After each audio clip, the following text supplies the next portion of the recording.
The lights dimmed. Dozens of species sat around the tiered chamber, each more alien than the last, scaled, feathered, chitinous, and silent. No one spoke as the central holoprojector flickered to life. A swirling planet came into focus. Its skies were darkened by ash, its surface cratered and cracked. Containment Zone E9, the presenter announced, a six-eyed Zalari war tactician whose voice buzzed like static. No scout has returned from this region. No drones have survived longer than 4 minutes. Footage began to play. A soldier alien ran through the underbrush, panting. Something moved in the distance. Then the trees split. A shadow fell over him. The image cut to black. The second clip showed the aftermath. Metal shredded like paper, armor peeled open like fruit, scorch marks clawed across stone. Then came the beast. Massive, unnatural, moving with precision and rage. No eyes, just sensors, scars, and a mouthful of jagged evolutionary intent. It roared once, and even the audio caused the chamber walls to vibrate. Several delegates flinched. One even dropped their translator bead. Only the humans sat still. Especially the one in the back row, legs kicked out, arms folded. Watching. When the final footage ended, silence returned. The Zalari turned. This is what awaits anyone foolish enough to enter its domain. It answers to no one, fears nothing. It is, quite literally, a living weapon without a master. That's when the human spoke. Leaning forward, he jabbed a thumb at the hollow still hanging midair. "That one?" he asked casually. "Yeah, he owes me a favor." No one laughed. Not even the humans with him. Not even the one from the Russian expeditionary branch known for absurd gallows humor. An Urustan officer leaned sideways and whispered, "That species doesn't owe anything. It only kills." The human Connor Maddox shrugged, pulled a protein bar from his jacket, and started chewing like he hadn't just shattered the psychological bedrock of a Seven Empire gathering. Across the room, several Kalshari delegates conferred in panicked tones. One of them subtly raised the security alert level on his interface. Another began quietly initiating a background check on Connor's military file. "Explain," snapped a Derek commander. Her arms curled like root bundles, fingers gleaming with toxin glands. "If you are attempting humor, you do so at unacceptable diplomatic risk." Connor swallowed and gestured again at the suspended image. "Vorak. That's what you call it, right?" Several nodded, hesitant. One reptilian delegate tilted his head, intrigued despite himself. Connor continued, "He wasn't too chatty about names, but that's what I heard once. Vorak, the Ash Eater." A tremor passed through the room, not from fear, from recognition. The Ash Eater. It was the name the Kalshari gave to planetary mass extinction events. No one had told humans that. "Your people have not entered Zone E9, said the Zalari. "No authorization, no recorded breach." Connor gave him a look. "Yeah, and no recorded rescue either." He sat up straighter now, jaw tightening. The smile dropped. His tone hardened. "Year 159 of the Intergalactic Accord. Diplomatic courier vessel USV Benedict went down en route to the treaty site on Talos 4. Magnetic anomaly threw us into uncontrolled descent. We landed hard. Real hard. Woke up to 3 dead, 1 with a fractured pelvis, and 0 signal. That dead planet in your hollow, that was our crash site." Murmurs surged. Aliens turned to one another, whispering translations, verifying logs. "There were no reports," said the Derek. "No alerts, no emergency beacons received." Connor nodded once, cold. "Because nothing got out, everything went dark." He glanced at the hollow again. The beast hung there, frozen in mid-roar. Its mouth bristled with rows of interlocking teeth. Plasma scars glowed faintly along its flanks. Survival protocol kicked in. We buried the dead, stabilized the injured. For 3 weeks, we ate synth paste and boiled condensation off engine parts. No contact. Then Vorak showed up. This time, even the bravest alien didn't speak. Connor leaned forward again, resting his elbows on his knees. It didn't come in like some wild beast. It stalked us, watched. Took out a perimeter drone first. Clean cut, no mess. Left the parts arranged in a perfect spiral right outside our hab unit. Like a warning. He paused, bit down hard on the inside of his cheek. When he spoke again, the humor had bled dry. 2 more died before we figured out what it wanted. I got cornered on a supply run, broken tibia, dislocated shoulder, and it didn't finish me off. It stood over me and sniffed. He laughed once, but there was no mirth. Sniffed. Like I was a puzzle it couldn't solve. The Kalshari high priest leaned forward. And you? Solved it? Connor nodded slowly. I gave it something. One of our medkits had a glucose compound with a strange scent blood sugar stabilizers mixed with synthetic protein. I was trying to bait it away from camp. And? It ate the bait, then looked at me like I'd handed it the moon. Silence thickened. No one knew what to say. Connor gave a soft snort. Next day, I woke up, and it had dropped an alien hunter carcass outside our door. Stripped, cleaned, not a mark on it from its own teeth. Left it for us like a peace offering. One of the Rilvan dignitaries, an amphibious tactician with translucent skin, blurted, "Impossible." Vorak destroyed the entire Rixori genetics facility. 35 sentience. It tore through 6 auto turrets and neutralized a failsafe AI before escaping. Connor's expression didn't change. I know. We saw the remains. He stood now, moved toward the projector. You've been trying to scare us with monsters. Fine. That one is the real deal. Vorak isn't a pet. He's not tamed. He's just aware. He tapped the console and transmitted a short-range signal. To this day, I don't know why he let me live, but I patched up his leg once, pulled a razorvine spine out, and didn't flinch. Maybe he remembered that. Or maybe I just smelled like synth protein. Everyone stared as the hollow shimmered and switched to a live feed. Containment Zone E9, blackened forests, the ruins of old labs, the wind blew ash across a shattered basin. And then, from the edge of the screen, Vorak appeared. Twice the size of a dropship, gleaming with void steel growths, jaw twitching, head scanning. It paused, sniffed the air, and turned toward the camera, straight into the lens. Then, to the horror of every alien in the room, it lowered its head. Not in aggression, in recognition. Then, the unthinkable happened. The beast spoke, a broken, guttural voice, stitched together from its old captor's languages. Connor, Maddox. The transmission cut. No one moved. Connor returned to his seat, slow, deliberate. The chamber felt smaller now. He opened another protein bar. I told you, he said, through a bite. He owes me a favor. By the time the chamber lights brightened again, diplomatic decorum had fully shattered. One of the Ezok strategists retched into a containment sleeve. A Derek enforcer, usually unshakable, was visibly trembling, not because the creature spoke, not even because it remembered a name, but because it did so without hesitation. The Vorak chose to respond. Connor was no longer seated. Security had stepped in, but not to escort him out. Quite the opposite. 2 fully armored Kalshari sentries stood flanking him like ceremonial guards, stiff-backed, reverent, disturbed. A committee aide approached, gently, as if he were made of glass and wiring. Mr. Maddox, she said, offering a small data pad. Several delegates request clarification on your contact history. They want to know what happened after the initial encounter. Connor took the pad, scrolled once, then passed it back. Yeah, he muttered. So do I. He moved to the side dais and tapped into the central archive. A personal clearance override blipped green. The chamber dimmed again, but this time, for him. The next image wasn't satellite or drone footage. It was helmet cam. The timestamp read 17 days after the crash. The view flickered, showing Connor limping through charred foliage. His breathing was labored, and blood had soaked through a rough bandage around his shin. A branch cracked nearby. Then the Vorak appeared massive, terrifying, unblinking. But it didn't attack. It crouched, lowered itself, like it was waiting. Yeah, Connor said quietly, addressing the delegates. That was the turning point. That was the day I stopped trying to run. A Rilvan spoke up from the 3rd tier. You befriended it? Shared shelter?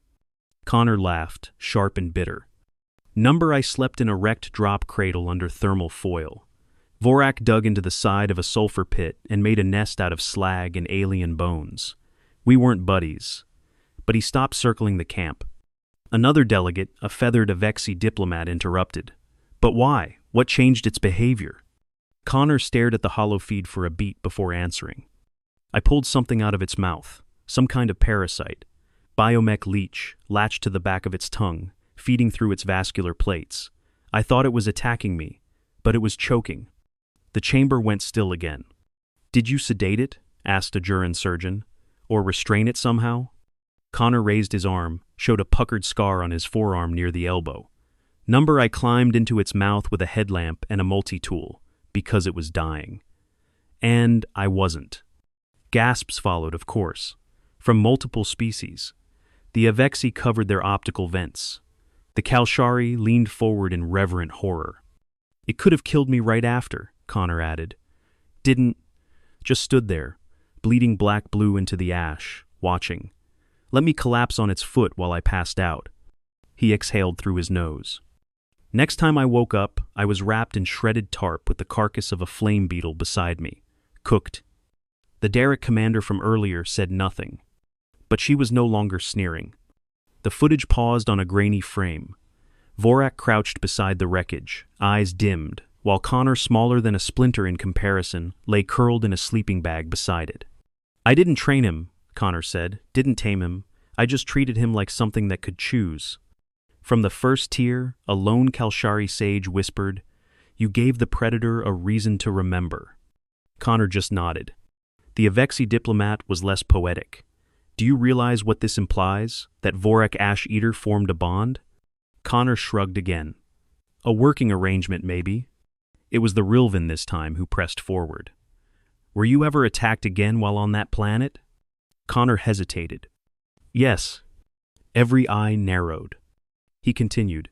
Not by Vorak, by others. Salvagers. Not all of them were locals. Some wore the intergalactic Accord crest. The mood changed instantly. Whispers stopped. Breath held. You're implying someone sent them? The Zalari tactician asked. Connor didn't answer. Instead, he keyed up another helmet cam recording. Don't take my word for it. Watch. The next footage came from a week later, day 31. Connor was hunched behind a jagged boulder. His breathing was panicked. A long gash ran across his thigh, the result of a blade or shrapnel, judging by the way he moved. 3 armored figures in high-contrast recon suits stalked the tree line. They weren't scavengers. They were too clean, too organized. Their voices barely picked up, mentioned an unrecovered asset. Then one said, If the creature's bonded, it's a threat. Erase both. Connor's voice, muffled by a cracked helmet mic, cursed. The feed trembled. Gunfire sparked. But then the forest floor cracked open, like something had unzipped reality itself. Vorak emerged explosive, silent, wrath incarnate. He didn't roar. He simply moved, too fast for a creature his size, reducing the trio to broken remnants in under 9 seconds. The chamber lights flickered as the playback ended. Connor looked up. So yeah, after that I think he considered me his. The Kalshari priest stood again, this time with a bowed head. You survived 48 standard days on a death world, with a damaged leg, cracked ribs, and nutritional deficit. Connor tilted his head. 53. I didn't start counting until day 5. You treated a biomech parasite inside the ash, Eater's mouth, the priest said, voice shaking. You shared food and shelter with it. It protected you. Connor raised an eyebrow. And you came back. He nodded. With help. Vorak showed me where the last comm satellite had fallen, half buried under volcanic rock. I boosted a signal. Someone else whispered what half the room was already thinking. He let you go. Connor crossed his arms. Number. He walked me to the edge of the kill zone, watched until I crossed out of his territory. Never looked back. The Rilvan blinked slowly. He knew you weren't coming back? I think he knew I didn't want to. A long silence stretched. Then, from the high benches, an Iroki general, cold, skeletal, renowned for apathy, leaned forward. If that predator considers you an ally, can it be directed? Connor didn't answer right away. He just looked at the live feed, still playing on a secondary screen. Vorak was back in motion now, pacing the ash fields. Waiting. Not hunting. Just waiting. Connor murmured, "He's not a weapon." "But he is yours," the general pressed. Connor looked the alien straight in the eye. "Number, but if you come for me again, he might decide I'm his." The chamber erupted into quiet chaos, diplomatic whispers, redirected strategies, security reevaluations, and deep, gnawing fear. Because suddenly, the predator on their screens wasn't a wild force of nature anymore. It was something worse. It was loyal. In the hours that followed, the chamber's mood shifted from diplomatic posturing to controlled panic. Not the kind born of open conflict, but the far more dangerous variety, the kind that happened when old assumptions snapped. By midday, the Shalari delegation requested an emergency recess. The Kalshari cloistered themselves into an isolated subchamber. Rilvan tacticians exchanged encrypted data with 5 separate governments without waiting for clearance. And all across the upper tiers, those who once looked down on humanity now watched them like a loaded weapon left on a dinner table. Connor was given an isolated room under security escort, not for his protection, but for everyone else's peace of mind. No one ordered him detained. No one dared. He stood at the center of a polished atrium, arms folded, eyeing a digital wall display showing a composite map of Containment Zone E9. The blinking dot labeled Vorak remained perfectly still. He hadn't moved in 6 hours. Connor didn't smile. He didn't gloat. If anything, he looked exhausted. A soft chime announced the arrival of someone else. Not a guard, not a fellow human. Kalshari envoy Myron, a diplomatic hybrid between religious caste and psychological assessor, entered slowly, bearing no weapon, no recording gear. "You've unsettled an empire," Myron said. Its voice rasped like a blade dragged across velvet. Connor didn't turn. Not the first time. Myron approached him, tapping its long fingers on a sensor pad. The display shifted, zooming into the ashen fields. A heat signature showed Vorak's pulse rate low, calm. "We cataloged him as a feral, an extinction tier anomaly. We lost 17 retrieval teams." Connor exhaled. "You didn't lose them. He gave them back. Bones cleaned, gear untouched." The Kalshari tilted its head. "He made a point. He always does." Myron circled slowly. "And yet, no one could reach him. Until you. You're not a telepath, not a genetic hybrid, just human." Connor finally turned. "That word seems to mean less every time you say it." Myron didn't smile. Its kind couldn't. But there was something akin to amusement in its flickering eye sacs. "Then explain it. Not to the delegates, not to the Accords, to me. What happened out there?" Asked. Connor hesitated, eyes narrowing. Then he pulled up a medical log. The chamber lights dimmed again, though this time by request. Day 11. I fell down a heat fissure, separated my patella kneecap clean off alignment. Couldn't walk, couldn't even crawl right. Myron leaned in. "Your records mention no surgical kit." "Didn't have one," Connor said. I rigged a support brace out of dropped nav beacon rods and sealed it with heat tape. Couldn't bear weight, so I dragged myself to the fallback tent. He keyed up a clip. There it was, his own body, sweat-soaked and covered in soot, hauling himself over scorched stone. The knee was grotesquely swollen. One side jutted off-center like a misshapen hinge. "I blacked out," Connor said. "Woke up sometime later. Vorak was there." "Watching you suffer?" Connor shook his head. "Watching my 6. The feed flicked forward. A second camera, likely from the environmental sensor mast, showed a pair of quadruped scavengers approaching the tent perimeter. Their movements were fast, twitchy pack predators. They never reached the tent. Vorak hit the first so fast, its body didn't even land intact. The second tried to flee. Vorak didn't chase. He simply threw the carcass of the first at the second. Both stopped moving. Myron whispered. "He defended you while you were wounded." "I was prey," Connor said simply. "But I wasn't his prey." He pointed to the screen. He saw me crawl through blood and ash, grit my teeth to pop my own kneecap back into place. You think he sees killing as strength? He knows what survival costs. He watched me pay it. The Kalshari stood motionless for a long time. Pain earns respect only when it's not wasted. Another beat passed. Then Myron said something no one had yet dared. Would he come here if you asked? Connor didn't answer right away. He stared at the feed. Vorak still hadn't moved. The beast was crouched low, half buried in shadow, sensors scanning the distance. I don't know if he'd come, Connor said. But if he did, I don't think any of you would like the reason why. A comm alert chimed. Not from the room. From the central dais, the emergency council had reconvened. Someone wanted him back. And they were sending a ship. The transport shuttle was sleek, diplomatic class, but outfitted with inertial dampeners rated for planetary tremors. That alone told Connor everything he needed to know. They were planning to take him back to E9. He strapped in without protest. Beside him, Myron settled into a low-pressure seat and keyed up a neural interface. Kalshari did not typically travel with humans. Myron, it seemed, had chosen to break tradition. You're not afraid he'll attack the ship? Connor asked, without sarcasm. If he does, Myron said, nothing we do will stop him. The launch was quiet, no announcement, no fanfare. Just atmosphere bleed and a hard burn into the ash world's low orbit. Touchdown on E9 came 12 hours later, local dusk. The air was heavy with magnetic ash, but breathable. The landing platform groaned under their weight as Myron and Connor disembarked. No security escort, no weapons. Just the two of them. And the waiting silence of a dead world. Connor stepped forward, his boots crunching against brittle stone. He didn't shout, he didn't gesture. He simply walked, favoring his left leg slightly.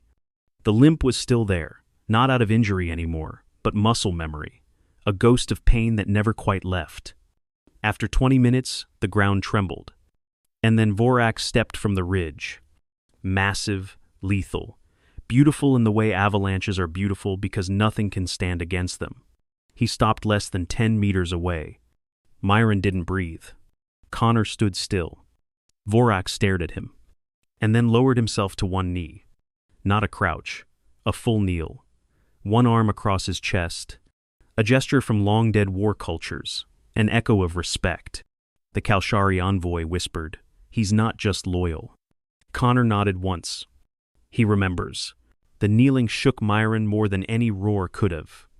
Vorak, the Ash Eater, the living extinction event, bowed without coercion, not under threat, not wounded, not compelled.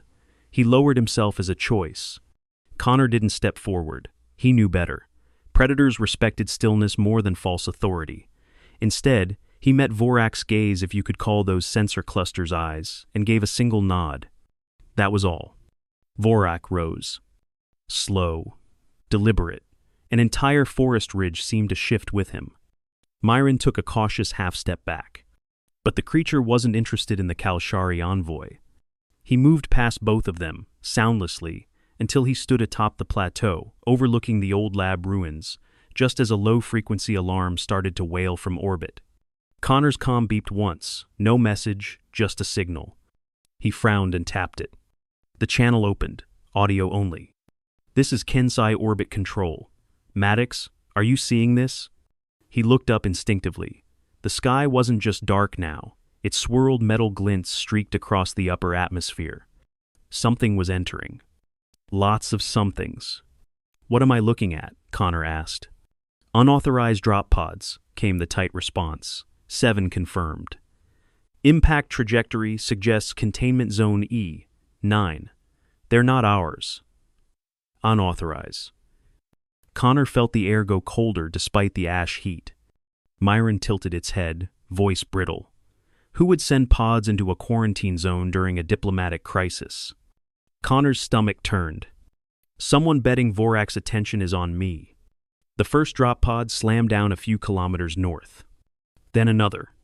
A trail of sonic booms rippled across the horizon. Connor watched Vorak raise his head. No panic, no confusion. Only focus. and something close to anticipation. The alien strike force didn't arrive like scavengers or curious researchers. They came armed, powered exosuits, black-clad enviro armors, rifles with energy discharge ports tuned for large-scale biology. They weren't trying to study Vorak. They were here to kill him. Or, worse, capture. Smirks? Myron guessed. Connor shook his head.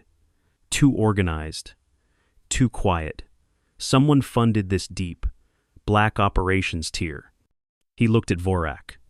Someone's afraid he chose a side. What followed wasn't a battle. It was a correction. Vorak didn't charge. He waited. When the first squad crested the hill with motion scanners and pulse cannons, he let them approach. Then he stepped from shadow to flame and moved. No roars, no theatrics. Just calculated annihilation. One by one, suits crumpled, armor fractured, guns melted into the ground with residual heat. And then, 2 minutes in, one of the attackers used a different weapon. It wasn't aimed at Vorak. It hit Connor. Something like a static pulse, non-lethal but blinding. Connor crumpled with a shout, fingers clawing at his eyes. Myron moved to shield him. But Vorak stopped mid-strike. He turned, not toward the remaining soldiers, toward Connor. His massive frame dropped low again. He moved past Myron, who froze in fear. His head lowered to inspect Connor, still writhing, breath shallow. Then Vorak snarled. It wasn't rage.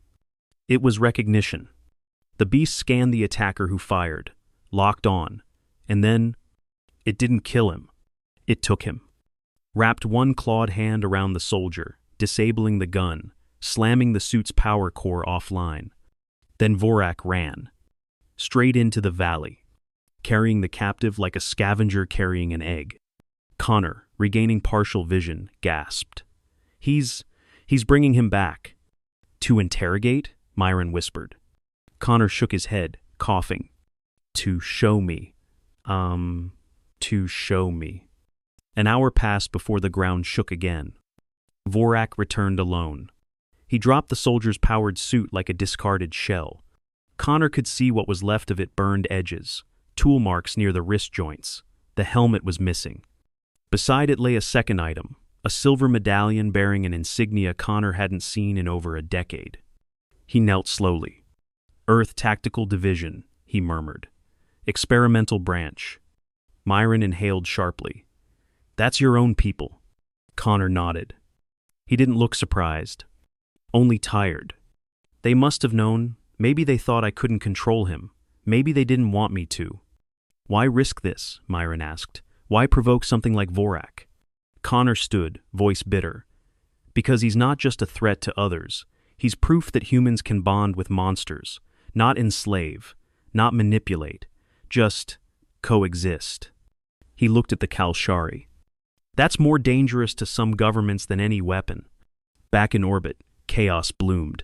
The footage had streamed through the Council's real-time observer satellites. Every moment, every casualty, every hesitation Vorak made, every choice. No wild animal acted with that precision. And no apex predator had ever retrieved a target for examination instead of execution. The implications were catastrophic. If Vorak was capable of restraint, if he remembered injury and mercy, if he had loyalties, then the entire logic behind galactic deterrence shattered. Because deterrence relied on unpredictability, on violence, on fear. Now, they had something worse. They had faith. Vorak believed in something, in someone. And if other predators were watching, if other exile species remembered their own slivers of connection, then humans weren't just unpredictable anymore. They were contagious. That night, as Connor sat by the shuttle, leg propped on a rock, Vorak crouched across from him. Silent. Alert. Not guarding. Just there. Myron stood nearby, watching them both like a historian witnessing heresy in real time. Finally, it asked, he could have killed you at any moment. Yes, Connor said, but he didn't. Connor looked up at the stars. Number? Why?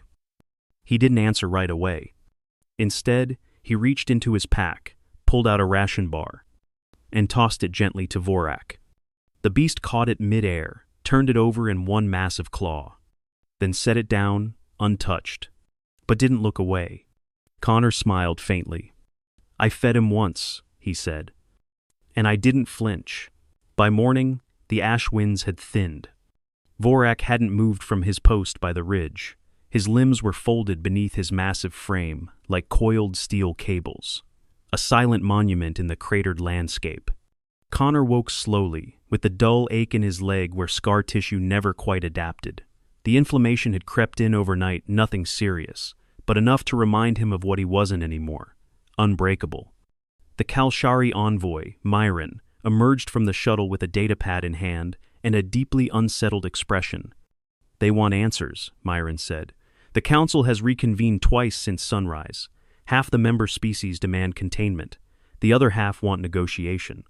Connor took the water pouch handed to him, sipped, then said, "Which side do you fall on?" Myron's eyes blinked in deliberate sequence.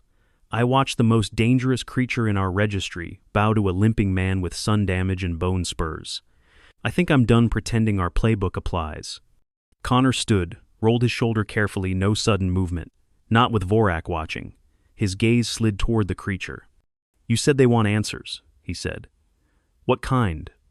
Simple, Myron replied. They want to know why he chose you. Connor didn't answer right away.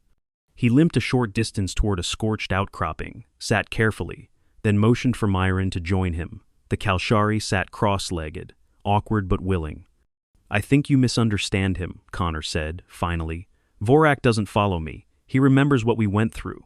That's not obedience, it's continuity. Then explain the continuity, Myron said. Explain what makes him stay.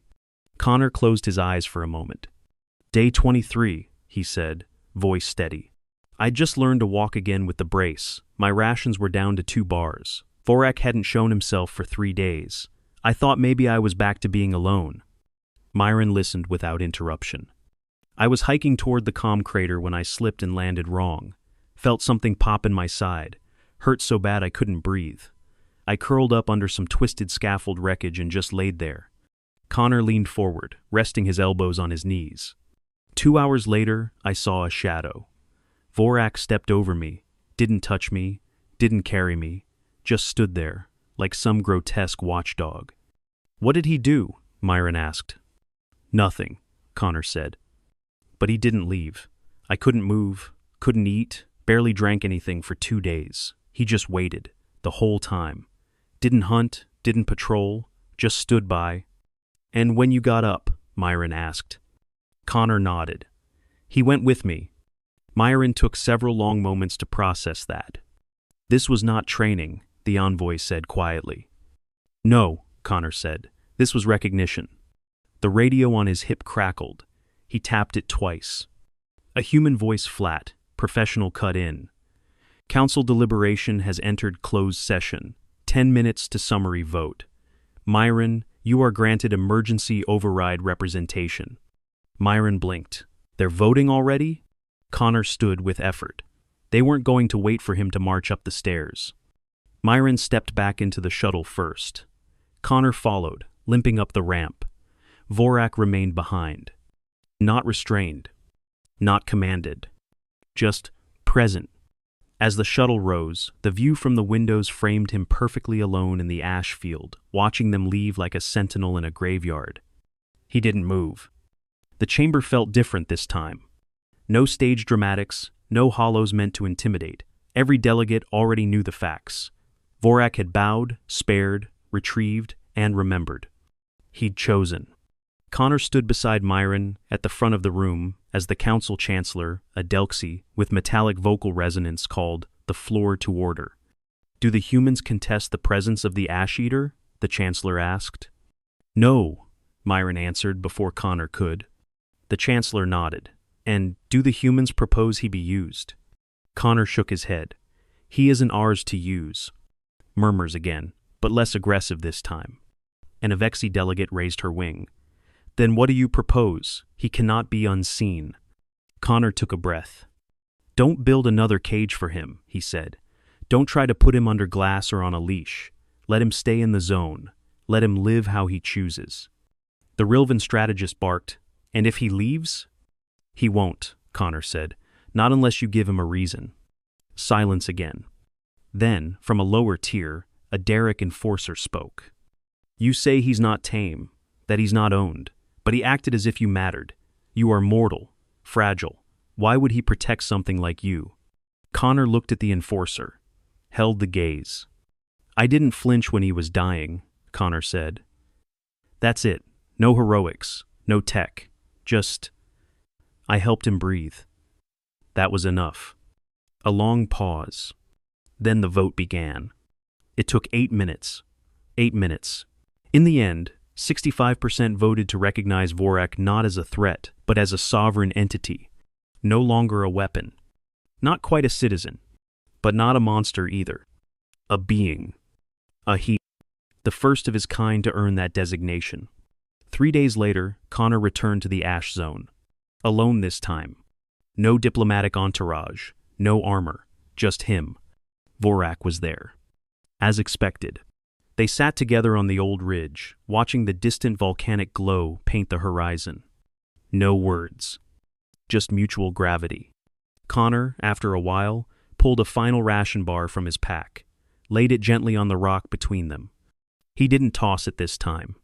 Didn't even unwrap it. He simply left it there. Vorak watched, as always. And this time, he picked it up. Unwrapped it carefully, claws slow, deliberate. Then ate. Connor smiled. No command. No leash. Just the kind of loyalty that couldn't be taught. The kind that's earned,